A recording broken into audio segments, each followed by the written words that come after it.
Herkese merhaba arkadaşlar, kanalımıza hoş geldiniz. Gübsü Özay'ın doğum gününü Barış Arduç böyle kutladı. Barış Arduç eşi Gübsü Özay'ın 41. doğum gününü sosyal medya üzerinden romantik bir paylaşım yaparak kutladı.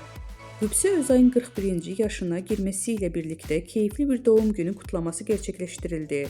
Eşi Barış Arduç, kızları Jan Asya ile birlikte olduğu samimi fotoğraflarını sosyal medya hesabından paylaşarak Gübsü Özay'a olan sevgisini bir kez daha gösterdi. Özay'ın doğum günü kutlamasına dair sosyal medya paylaşımlarında coşkulu 1.41 iyi ki doğdun notunu düşerek mutlu anlarını takipçileriyle paylaştı. Bu güzel aile anlarına sosyal medya üzerinden büyük bir yankı uyandırırken Barış Arduç Gübsü Özay çiftinin mutluluğu gözleri önünde sergiledi.